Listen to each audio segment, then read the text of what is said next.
Live. All right. Good afternoon, good evening, everybody, especially Mary Robinette and Sam Miller. Welcome to another Poison Pen event. I am so lucky to have two spectacular authors. I've known Mary Robinette for quite a long time. She is not only the 2008 Astounding Award winner for Best New Writer for her debut novel, Shades of Milk and Honey, but she is also the Nebula Award for Best Novel for that book. She was also nominated and won the Hugo, Nebula, and Locus Awards for her first book in the Lady Astronaut series, Calculating Stars. Her short stories have appeared in Strange Horizons, Asimov's, and Year's Best anthologies. She is a USA Today best-selling author, and she also is the author of the children's picture book Molly on the Moon, illustrated by Diane Mayo. You can also hear her on quite a few different audiobooks. And she is also an accomplished puppeteer. Right behind her, we may see her cat Elsie pop up, who's a very good girl and a very smart girl. Yep. And I'm also very pleased to talk with and meet for the very first time Sam Miller. He is the author and Nebula Award winner for several different books. He did win the Lodestar Award for his young adult book, The Art of Starving, and it was also one of NPR's best books of the year. He is also the writer of Blackfish. I apologize, Sam. Blackfish City. City. City. Thank you. Yeah. All of a sudden, it just popped out of my mind. And that also was nominated for several awards. Today, we're here to talk about a really cool compilation, Mary Robinette's novella Apprehension and Sam's novella Red Star Hustle. Both are mysteries with an incredibly strong science fiction element. And we get to have the honor of launching and letting you guys know about their newest books. Welcome, Mary Robinette, and welcome, Sam. I am Thank you so so happy to be much. here. Oh, well, Yes, thank you for me doing this. too. I mean, Mary Robinette, we've known each other since Shades of Milk and Honey, Yeah. way back in the day, and it's always exciting to see a brand new book come from you. And Sam, I thoroughly enjoyed Red Star Hustle. I thought that it was an awesome book. I do have Blackfish City sitting on my bookshelf somewhere. Uh, One of the reasons why we've got a fun background is because my house is in a complete disaster as I rearrange my library. This is So, deeply and relatable. you may see a Great Dane or a Chihuahua pop out from time to time. They're telling me that it is their usual time for me to take them out. I, I love that Welcome. you have a Great Dane and a Chihuahua, like opposite ends of the size Yeah. spectrum. Yeah, you just heard him. Oh, yeah. The Chihuahua. Yeah, no, actually, the Chihuahua is the Great Dane's emotional support dog, and they're best Oh, of sweet. friends. So it's always it's a lot of fun to have them. They play all day together. They're best friends. And surprisingly, the Great Dane does not eat the Chihuahua. So it's pretty cool. So we're really excited. Congratulations on the new novella, Mary Robinette, and the new novella, Sam. Starting off, this has been a really big year for you, Mary Robinette. This is two books in 1 year. Mm-hmm. And you're just starting the book tour. And I saw yours and Sam's tour schedule, and you are flying all over the country. So thank you for joining us from the comfort of your own homes today. Yes, thank you. Thank you for that as well. I thank you. Elsie thanks you. Oh, Yes. absolutely. Now, Elsie does travel with you from time to time. Is she traveling with you on this tour? She will be on part of the tour with me. She we have never tried an actual bookstore event with her, but we are going to try taking her to the Washington, D.C. event. Um, that's the first one. I didn't want to subject her to New York. Felt like that was the wrong place to try things. But we're going to try her in the DC event, see how she does. And if that goes well, then she'll be at other stops on the way. And Sam, who is your traveling companion right there? Oh, this is Guanji. Guanji is on my tattooed on my arm and is one of my favorite movie monsters from the Valley of Guanji. And I just wanted to say my tour schedule, even though we have the same tour schedule, mine is much less harrowing because I just use wormholes. I don't actually have to board any planes. Yeah. Like in my book, there's a lot of wormholes that I can use to just hop from place to place. So it's super easy. I'm sorry, Mary Robinette. It's okay. It's Next time we'll try to get you a pass.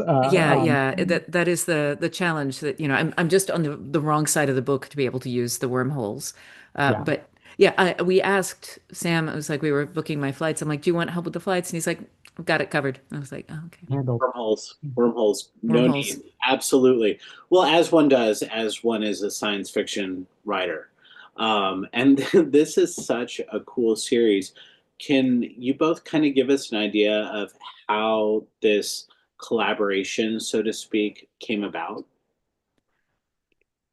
Um, so it started with Sam's piece.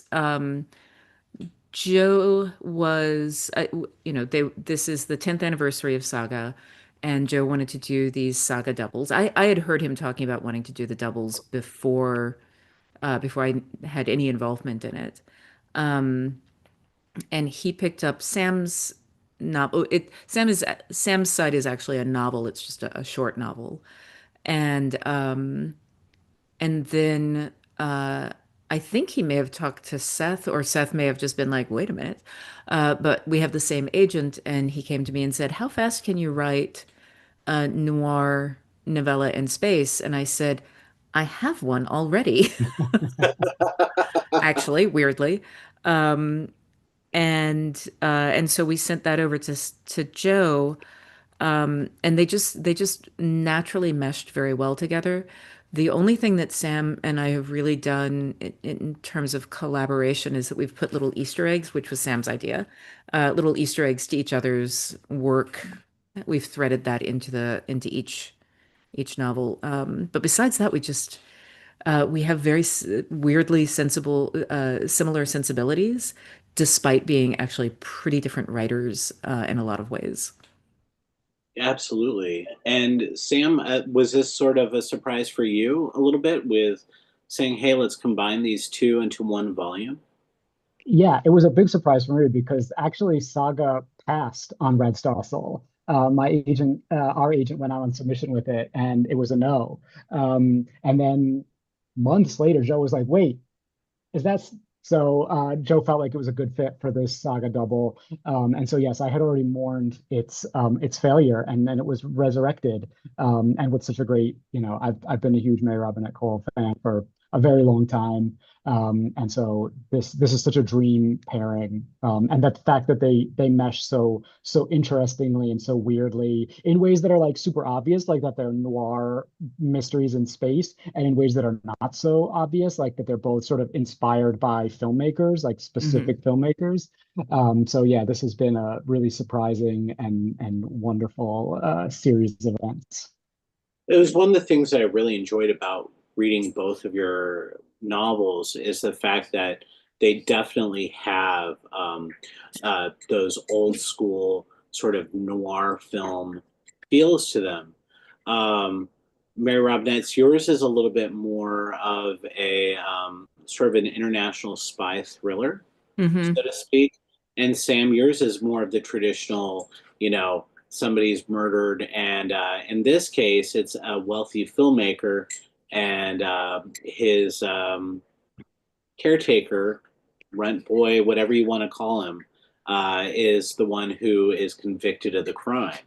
And I thought that both were so unique, but at the same time had some really great elements of the mystery genre to them that it really really sucked me in and really quickly into that world. And I think part of that is from the familiarity with the mystery genre. Um, and I know, Mary Robinette, you are not afraid to write a mystery within your science fiction. It's often a lot of your um, part of your plots. I've read The Spare Man 4 times, Oh, wow. and I absolutely love it because it's that nod to Nick and Nora. What films sort of inspired you for Ascension, and what films inspired you, Sam, for Red Star Hustle? Do you want to go first this time, Sam? Sure. Yeah, I mean, so this is a lot. This is me throwing a lot into the pot because I wanted to write something that was really fun and pulpy and that paid homage both to like literary and cinematic classic noir stories, right? So like I'm a huge Raymond Chandler fan. I love Raymond Chandler's prose. I love his storytelling. I love the sort of like grimy edges of the world that his characters inhabit and the sort of like dubious eroticism going on mostly between men in these worlds. And so there's a lot of Raymond Chandler in this at the same time as there's a lot of like, you know, uh, Pier Paolo Pasolini, the Italian filmmaker, is a huge sort of like his life, his death actually, and his murder, and the way that a male sex worker was framed for the murder is sort of like the inspiration for the root sort of story kernel here. But it is as much about like, Thomas Dish and Ray Bradbury and other sort of like noir inflected science fiction writers as it is about noir writers and noir movies. And I love a movie like The Big Heat that's like just really like we're just running. We're constantly going from place to place. And I wanted to tap into that same frenetic energy here. Yeah. And I joke, and it's not much of a joke actually, um that Sam's side is Chandler in space and Hmm. my side is Hitchcock in space because Sam, we've got these two filmmakers, and for me it was Hitchcock. I was working on another project trying to get a handle on how Hitchcock handled suspense, how he handled unfolding a thriller. And so I was doing this really deep dive, like watching a lot of films. And this one is very specifically inspired by The Man Who Knew Too Much. It is The Man Who Knew Too Much in space. I went ahead and like there are some very obvious for anyone who's seen the film. There's some super obvious homages to that particular film. Hi, are you leaving us now? That's fine. Um, and and so it for me it was trying to understand like how he doled out information.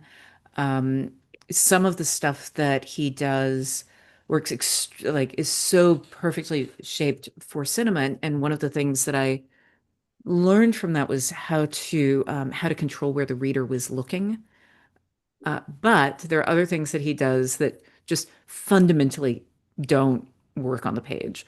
He had some side characters that came in, and it's like this lighthearted, frivolous moment in the film, The Man Who Knew Too Much. And I tried a version of that in mine, and it made no sense on the page at all. Hitchcock talks about refrigerator logic, that it's fine. Like you can do nonsensical things in a film as long as people don't think about it until later when they go to the refrigerator. But if they think about it during the film, you have a problem. And people live, like readers live in a book longer. And so there's way more opportunities for them to go, wait a minute. And so I actually had to have a tighter plot for motivation and things like that. You can see inside characters' heads in ways that you don't get to in cinema. And so there was a lot of like, what is their motivation that I was having to do that the Hitchcock could be like, Jimmy Stewart, you figure that out.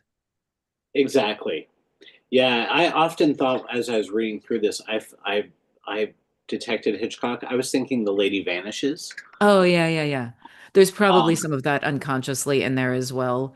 which is one of Because my as I all said, I did time. like a really deep dive on Hitchcock. As a kid, I don't know why, but I loved The Lady Vanishes. Hmm. I think I saw that movie 15 to 20 times. As a kid, you just watch things over and over and over again. As Yeah. a kid, I mean, I think most of us are. Um, but I love the fact that both of you really brought in these cinematic mystery elements to it. But at the same time, I mean, they are very, very different from film, just like you said, because you're getting deep into the characters. Um, what was the sort of aha moment about these were stories that both of you had to write? Whew. I think for me, it was, when I started working on this, it was actually just an exercise. But as soon as I cast Bonnie Jean as a 78-year-old, she was based on my mom, um, who, or parts of her, like my mom is not a neurosurgeon. Um, but she's a Southerner. Bonnie Jean has a lot of that. My mom was also never a special ops person that I know of. But she had a hip replaced, and the way people treated her when they were thinking of her as an old woman versus the way they treated her when they were thinking of her as an arts administrator and a mover and shaker. And it's like the span of like it's such a short span of time between being those two people. And so I wanted to, as soon as I cast Bonnie Jean as that kind of person, this person who has all of this force and this power, but also whose body is, doing things. She's got an arthritic hip. Um, so that was, I think, the moment where the story was like, this is a story that I need to continue to chase. And Sam, how about you? Yeah, so for me, I went through a really kind of tough period a few years back after my novel The Blade Between came out, where it was sort of like dark and gritty, and it was about gentrification and addiction, and it went to some like intense places, but it was also dealing with like, heavy socioeconomic stuff that people have a hard time sort of like thinking about and understanding their place in relation to, like gentrification. So I wrote a short story called Planet Stuck that was published in Asimov's, and the protagonist for that is this character Aran, who's a sex worker. And I just wanted to have fun. I wanted to write something that's like fun and breezy. I had never been to outer space before as a science fiction writer across 4 novels and dozens of short stories. And so this was like, I want to go to space. I want to do some dumb shit. I want to blow stuff up. I want to have big fights. And so yeah, it was sort of like, that sort of like the joy I took in writing that short story was such that I was like, I have to dig. I want to spend more time with Aran. I want to, readers responded really well. It was a nominee for the Readers Award for Asimov, and my writers group was all like, yeah, this is fun. And so I just really wanted to have fun. And, there's still heavy stuff, but the joy I took in telling a romp, a caper, was new to me, and I wanted more of it. Absolutely. I mean, one of the things that I really loved with throughout your books were your headers for each of your chapters. So, for instance, chapter 10, How Trauma Keeps on Traumatizing You. Hmm. I mean, it's just so indicative of your sense of humor. And I found myself laughing throughout the book when it was appropriate, of course. But I thought that Aaron was such a cool, is it Aaron or Aran? Who Aaron? knows? It's 10,000 years in the future. I don't know what the rules are. Absolutely. We'll listen to Go the audiobook nuts. and find out. There you go. Exactly. One of the challenges, but I absolutely loved him as a character. I mean, he's going through, and I think part of the reason for Red Star Hustle was you putting in, um, a certain level of gay subculture into a futuristic society, and how are we going to be dealing with that? What are we going to be doing with that? And it seems like Aaron is a little bit more his his job as a hustler, so to speak, is maybe a little bit more accepted in this time period. And the fact that same-sex coupling isn't seen as something different. It is just seen as is. Yeah. Side note, thank you for bringing up the chapter headers because I'm very proud of them. I still can't believe they let me get away with a chapter entitled "An Erection is a Liability in Combat Situations." I'm very proud of that chapter title. And yeah, one of the things I was trying to do was like I wrote Blackfish City, which is this sort of near future, like dismal look at the future when like rising sea levels and war have devastated the globe and there's mass migration and all this rough stuff going on. And I wanted to say, like, no, I want a positive future. And I want a positive future where like we've gotten over so much of this stuff. So this is set in a future where we've spread to like trillions of worlds, planets, space stations, spread throughout the galaxy, left behind a lot of the problematic behaviors that are right now seeming like they're going to destroy us, like exploitation of natural resources. A lot of the things that in this world, Earth isn't referred to as such. It's called Planet Zero, and there's almost a taboo against it because when we were on Earth, we were so bad and so destructive and exploitative that we almost destroyed ourselves. So yeah, sex work is destigmatized, gender is fluid and complex, and there's many different genders, and there's no assumption of a gender binary or whatever based on perceived appearance. So there's many problems solved. There's still many problems, but I did want to really have fun with a future where we've taken care of a lot of the things that right now seem like completely insurmountable. And it's tough because but I think that science fiction and literature in general is a great place to unpack a lot of these situations that we're dealing with and discussing what is gender, what is, what does it mean to be hetero or homosexual, or does that mean anything? Does it have a greater meaning to it?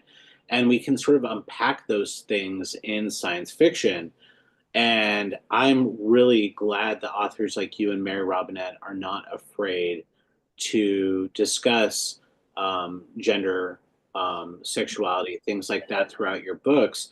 And I think that it's really important, A, to have a certain level of inclusivity in all forms of literature, but also ways that we can discuss them in very safe ways. And I feel like both of your books do that phenomenally well.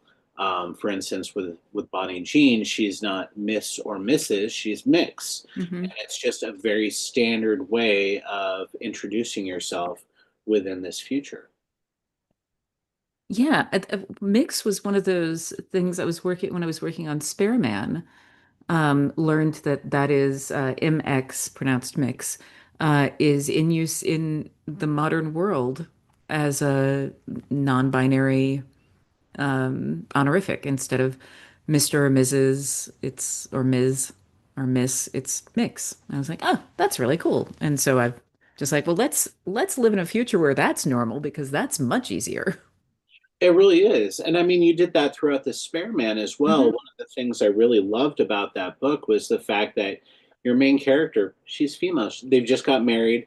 It is a Nick and Nora sort of style novel, but at the same time, um, your main lead, she's not going to sit on her laurels and wait for her husband to rescue her and solve the crime. And in this situation as well, Bonnie Jean is the main player. She might be old, she might be a little, her body might not do everything that she wants, but she is so glad to, well, not glad to solve the mystery, but I mean, she's thrown into it and she's more than capable. Yeah. Yeah. And I think that that's like one of the things that I find myself doing, and I don't know if it's like this for you, Sam, but I will find myself writing something and going, wait, back up. That's the way you were programmed.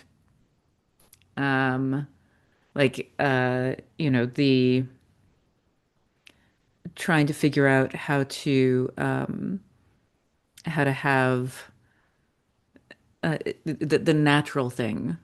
You've got an older woman and her son-in-law who is much younger. The natural thing would be to have him be doing a lot of the running and jumping and fighting, but he's a music major. Yeah. It's like He's a, he was a yeah, music major. He had a band. He was Like not in a war. he was not in a war. He's like, you know what I know how to do? I know how to be loud.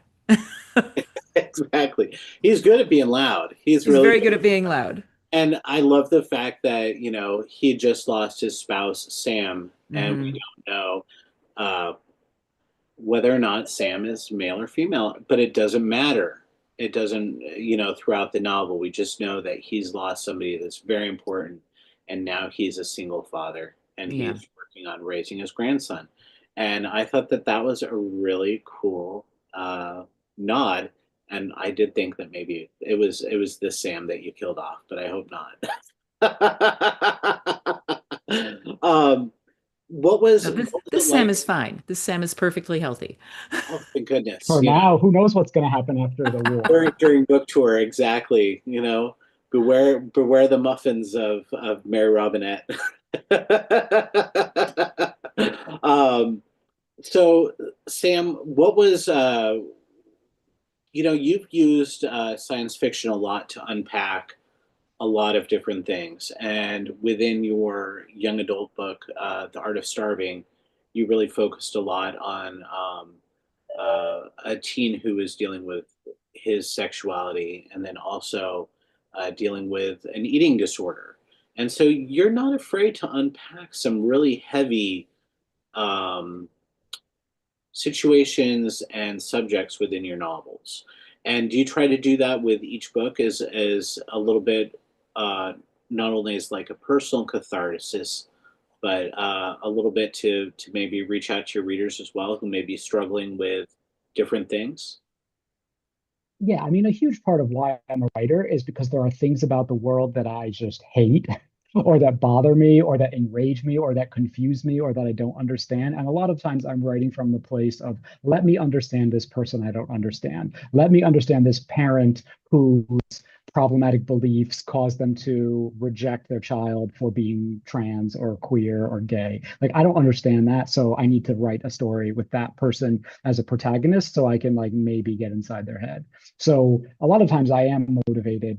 People always tell beginning writers like, don't write politics, don't write about issues. But a lot of times I am motivated by like things that make me upset and things that I think, I want to help other people think through the same way that I am, and that just makes me. That's my happy place as a writer. I do write things that aren't that, but often they don't feel as I want to go to the places that feel meaningful and real. And so if a story doesn't go there or a novel doesn't go there, I'm probably not going to be feeling it enough to put the significant work into it. Absolutely. And you're not afraid to have fun as well. I mean, you're dealing with some serious stuff. Aaron has maybe a little bit of a light drug addiction. He definitely likes to drink. And he is in sex work, and that's can be a very dangerous place to be. And he finds himself in some very dangerous situations throughout this. And it feels like that's probably a little bit more sex work is probably a little bit more common within the gay community, is my assumption. I could be completely wrong. I mean, I think that's not correct. I probably so, and so just cut that part. Uh, Sorry about that. But I mean, I I think think, that I think what is any, true is that it is less, and I think there is less stigma yeah, within the community. yes, At least, and this is from a very limited sample size and from someone who is outside of the community. right. And I feel the same way. So apologies. I did. Hopefully, I didn't No say anything worries. I shouldn't have. But I thought that I mean, it was the perfect way to set Aaron into a situation that he wasn't quite ready for, quite equipped for, but then quickly adapts. And I thought that that was one of the cool things about the story. Thank you. And it's so funny you say that because I was thinking like this is a future where sex work is destigmatized and it's possible to like, make decent money and be safe and not have to fear for your life. And then I put him in mortal peril I was going to say, from the first and page. So maybe it's not maybe now that you say that, maybe this is a fundamental problem with my world building, is that this is not at all a safe future to be a sex worker, at least not to be this sex worker. well, I mean, most of them don't have to deal with a murder. Yeah. Yeah. Yeah. I don't think that you have that too often. And I mean, there's plenty of bakers in the world that, or small town Or butlers. writers too. Yeah, people are dropping dead left and right, Oh yeah, Absolutely. We often think that Jessica Fletcher's the world's best serial killer. yeah. Little do Small we town know. librarians, Oh, retired baseball absolutely. players, they are just that One is just, those are like dangerous things to do. Well, and I love the fact that within science fiction, we can think about these things that where we would like our futures to be. I remember back as a teen starting off with the Darkover series with Marion Zimmer Bradley, and those were Yeah. insanely feminist. And they were, putting, basically women and men as equals. And that seemed like such light years ahead in the 1960s. And then we get Mercedes Lackey with her Valdemar series. And one of the first series that I can think of where we had an openly gay protagonist. And now we're talking about, so many books nowadays talk about these situations. And, I think that they're fascinating in the fact that, now we're talking about um, more along the lines of just acceptance. You know, And, you it's know, interesting because I was just at a talk by Alex Harrow yesterday at the Southern Festival of Books, and Alex does her homework. One of the things she talked about was that in the 1950s, you could go into the drugstore and buy like one of the hottest genres in terms of best-selling was lesbian romance. And the bestseller in 1952 sold 2 million copies. I cannot remember the name of it, but it was a lesbian romance. And that was just like a genre that everybody read and nobody thought anything about. And then it got revised out of our history. right. Yeah, Yeah. sapphic romance has just recently, sort of come back. We do see a lot of also very LGBTQ romance titles, and they're read by everybody, Hmm. and we sell a lot of them. And I remember when I first started at the bookstore in the 90s, early 2000s, and we had a LGBTQ section, and the titles for some of the mysteries were books like The Hardley Boys, things like that, with very campy titles, but at least they were willing to um, get into, they were willing to write books, that appeal to gay and lesbian community. But now, what I love is the fact that we're picking up an N.K. Jemisin or Sam Miller or Mary Robinette Cole, and we have representation, and they're no different than anybody else in terms of character. They're there to move along the plot, and it to me it doesn't seem like it's a big deal to have the characters that are of a different sexuality in there. And Oh, elegant. I think that that is really important because we're all human, we're all people. Yes. Some of us are human. Some of us are You know. tiny, tiny monsters. um, Can I just shout right. out one thing that I'm a huge Hitchcock fan, and I love a Hitchcock heroine. I love a Rebecca. I love a Marion Crane in Psycho. And Bonnie Jean is not a Hitchcock heroine. Bonnie Jean is a Hitchcock Cary Grant or a Jimmy Stewart, right? Like the Hitchcock heroine is like, there's like a bumblingness, there's a vulnerability, there's a hapless waiting for someone to help solve a problem that might be having been murdered. But yeah, so I mean, I love that this is like a Hitchcock, as Hitchcock should have been. And yeah, what a fun Thank you. journey. Oh, Who was it's the? Oh, sorry, Mary Robinette. I didn't mean to oh interrupt.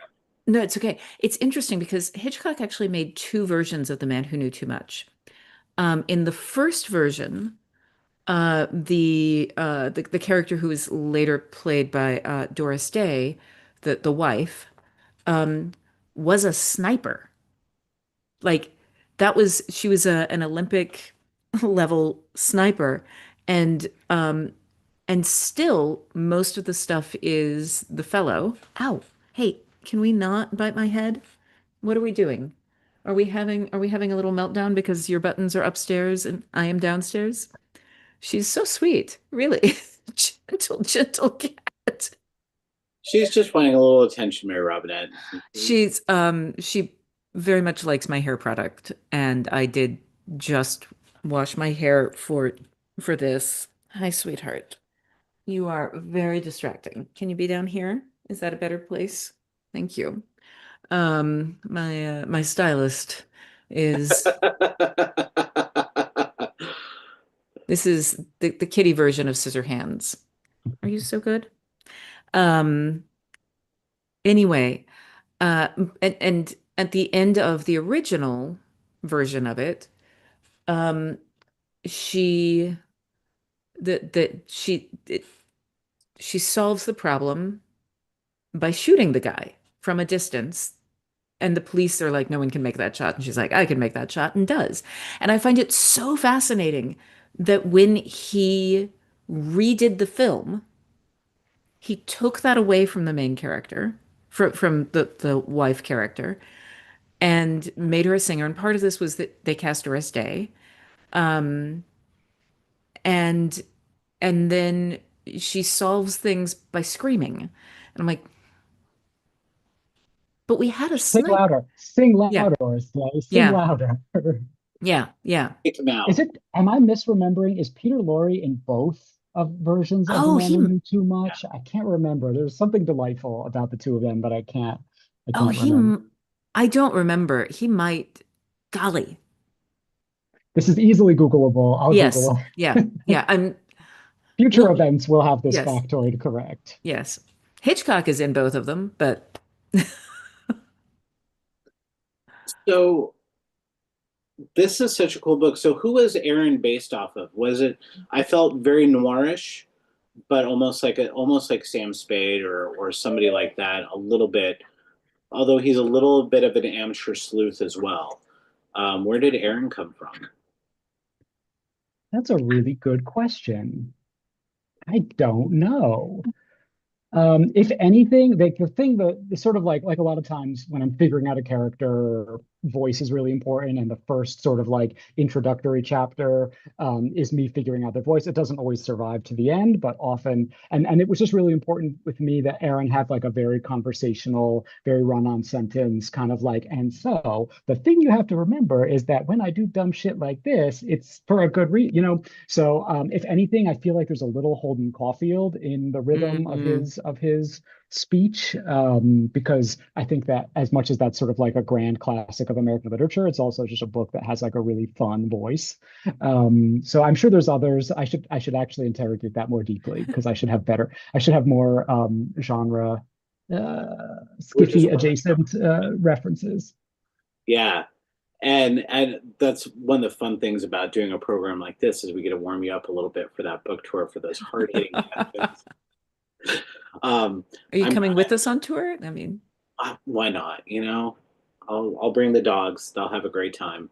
they'll get along great with Elsie. Actually, she's Well, good with dogs. Elsie will take them on and she'll take them down. I mean, This is, my Great Dane is big, but he is a softie, you yeah. know, and the Chihuahua is just a loudmouth. He's you know he's actually pretty much a softie too.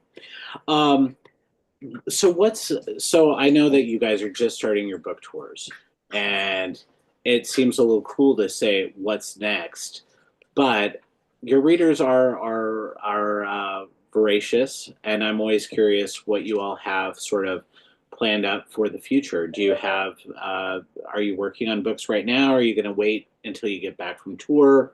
What's going on in your lives outside of this new book, which you finished probably a year ago? Yeah. So I'm poking at two, actually, I think it's three. I'm poking at three different ideas. Novel, uh, two novels and a novella that I'm poking at right now. And they're all in the outlining phase, kind of bouncing between them as which is unusual for me, but I'm just kind of like trying to just playing. And then the next thing that I have coming out, I have a short story that's coming out in Uncanny Magazine, um, called Speak in Silence. And that's coming out, I think, in the November, December issue. And then the next book link thing that I have is actually an Icelandic translation called The Night Guest. by Hildur Knutsdottir. And The Night Guest was not The Night on Guest, this excuse November. me. Yeah, yeah. Thank you for catching me on that. Dead Weight. Night Guest is already out. Dead Weight is the next one. Um, and it's not a murder mystery, it's just a murder. Right.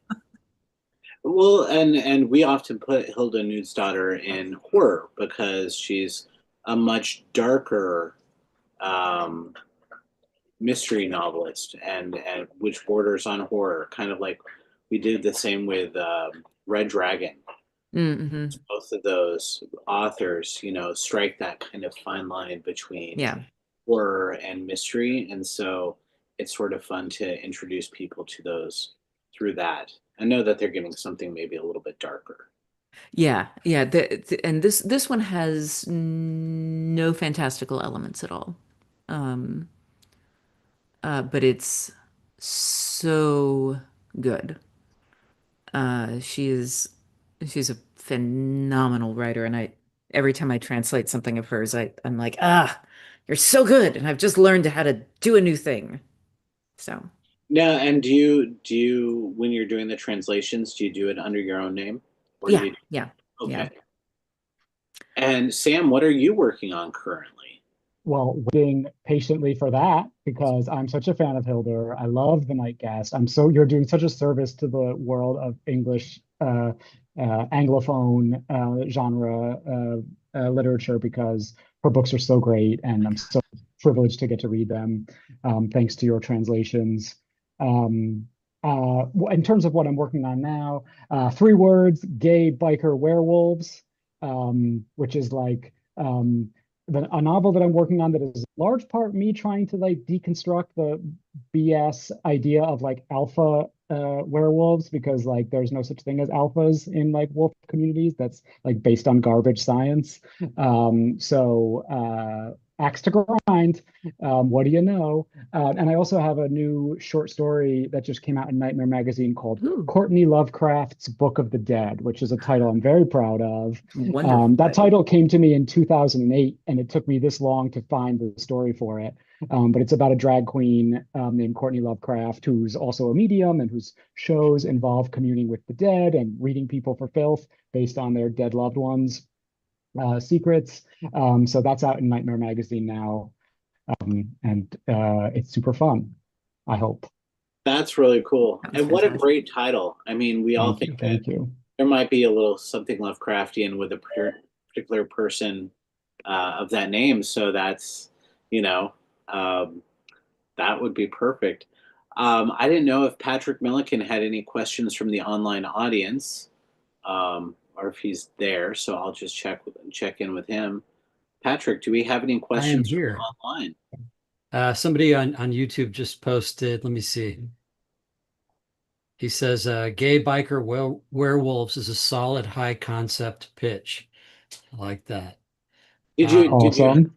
did you have to do any research for that? I mean, did you end up like No, I know Interviewing some everything. werewolves. I know everything about all three of those communities. No, I had to do I had to do a lot. I had to do a lot of research, and then rely on having the protagonists be very bad at being all three of those things. So Amazing. when mistakes are made, it's like, oh yeah, of course he's a 17-year-old fuck up. I don't know if I can swear. but that's part of the fun, and part of the fun of horror is you can kind of subvert certain tropes, and that's a really cool concept. That'll be a lot of fun to read when it comes out. Thank you. Thank you. Patrick, anything else? Yeah, there's a question. Somebody would like to know, would either of you like to travel to space? Yes. Not right now. Like in a future where many logistical challenges of space have been solved, I would love to. But in the current state of technology, absolutely not. It is far too stressful and dangerous and inconvenient for me. I guess that would be the ultimate kind of expatriation move, just leave the damn planet. Yeah, Exactly. We're It yeah, done has we've with. its got appeal. yeah. I'm becoming a Martian, guys. So, there's a lot of comments about, of course, about Elsie. and they want to know a little bit more about Elsie's story. Can you go into the What genius cat that you have? And what's the deal with my cat? Yes. So Elsie, you all can, for those of you who are not following her, she has an Instagram that is at 83,000 followers. I have 37,000 followers, so my cat is significantly more famous than I am. She uses buttons to talk. Each button has a word recorded on it. It's something called augmentative interspecies communication. And she has 130 words. She'll do compound words. She'll do sentences. She's not speaking English, but she will string things together to make um, so that, to make a to form a complex idea. I was deeply skeptical about this when I first saw it, and ran across it when I was researching a novel. And then the more I saw of it, the more I was like, oh no, this is a real thing that is actually happening. And can I try it with my cat? Um, and even when she started, I was like, is this actually happening, or am I just sort of overinterpreting? And then there was a day where she only had, I think, 5 buttons at this time. Um, she pressed open. She wanted me to open the door, which is what open referred to. So I opened the door to the hallway. She didn't go through, and she just kept pressing open. I'm like, so I looked for another door that was shut, and it was the door to the bedroom, and I opened it. She beelines through and drinks her water, which was not normally in the bedroom, but we'd had some construction happening. And I was like, oh my God, she doesn't have the word for water. She generalized this thing. That's amazing. I think this is a thing that's actually happening. And then she left the water bowl, went back to her button board, and said, open, love you. And I was like, she just made a completely unnecessary cross across the apartment to thank me for doing this. We've been doing this for 4 years now. The most recent mind-blowing thing was that she started saying leg and ouch, um, but showing no new symptoms. She has what we call her fancy leg, which was a kittenhood injury. She's 7. Um, and she just kind of sticks with it, stuck way out to the side like she's a Fosse dancer. Anyway, I will condense the story. Basically, took her to the vet. Vet saw nothing wrong. So she's like, we can do imaging because my vet takes the button seriously. And that turned up severe arthritis, that we would have waited until she was, you know, who knows when we would have gone with it. Um, she's doing medication and physical therapy, and it's like this whole weird, like this is some just real science fictional Doctor Dolittle stuff that I was not expecting. But that is my life with my cat now. Um, and like it's the dream, right? For your animal to actually be able to self-diagnose a problem that is not visible. Amazing. Mm-hmm. it's That's so cool. incredible. Yeah, we don't give our animals enough credit, do we? Mm-mm. Yeah, there are a number of questions, PK, about your guys too. Oh, about Humperdinkle and Dennis? Yeah, With the background screen, he kind of looms in and out for a second and then goes yeah, away. It's a It's little yeah. Right positively now they're right ectoplasmic. now they're playing. Humperdinkle's coming in. I think he knows. Come here, come here. Yeah, yeah. So Humperdinkle's a rescue. He was rescued around Christmas time, from Barb's Rescue over in, um, oh gosh, down in the Baja Peninsula there, and they brought him up, and he was there for about 5 months. And I had lost Paul, who was my little guy that used to come with me all the time to the bookstore. And he threw his arms around me, wouldn't let me go. And so now I have a dog that has a very awkward name, but is he's awesome. And then Dennis came later, and my mom couldn't take care of more than 2 dogs in her community, so I took Dennis in, and Humperdinkle now has his emotional support dog because he no longer eats doors now that Dennis is home. Oh, Yeah, Dennis Humperdinck ate a couple doors that I had to replace with me being gone, and Dennis is his best buddy. So yeah, they're That's so they're sweet. great. It's so cool. Their dogs are great. Um, but this isn't pet hour. Although Guanji, amazing, amazing, and the fact that you got him on your arm and he's never gonna leave you. Yeah. That's so cool. Um, Congratulations, both of you. Oh, Patrick, are there any other Yeah, questions? there's one last one that just came in. It's the person says, I noticed Sam's comment about character name pronunciation was open-minded and flexible. Does Mary Robinette have a similar approach? Do either of you have strategies in coming up with names and terms? So my strategy when I am not the narrator for my own thing is that whatever comes out of the narrator's mouth is canon. Um, I will generally give them like this is the language family I'm thinking about if I've thought about it. But otherwise, like I don't get particularly bent out of shape about it. I will say that narrator Mary Robinette and writer Mary Robinette do not have a good relationship because I narrate for other people. Um, and then I sit down to narrate my things, and I'm like, whose idea was it to have conversations in a conlang that you don't know how to say that involve body parts that humans don't have? Whose idea was that? That was it. Excuse me, what are your. Yes, it was rude. So that I have a lot of those. Um, Hi. Yes, you can have a snack. Um, so so whatever comes out of a reader's mouth, a-okay with me. And my apologies to anyone who has to read things aloud like that. That was a stupid thing that I did. That's about Yeah, it. my general approach to naming is to character names is like I just want to do something unusual. I have very few Michaels, I have very few Williams. I try to give my characters interesting names that are like odd and unusual, just because I think that's more fun.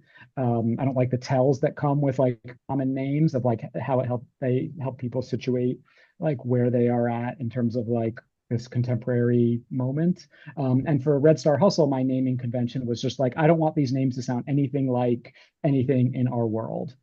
Or if they do, it's like probably a total accident or something like a vestige of a much older world. So yeah, just generally like having wacky, fun, interesting names that sound like they're 10,000 years in the future.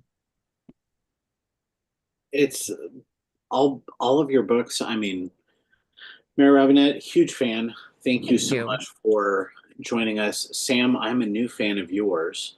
And I Okay. am really excited to tell people about both of your books. I thought that Red Star Hustle was so much fun. So was Ascension.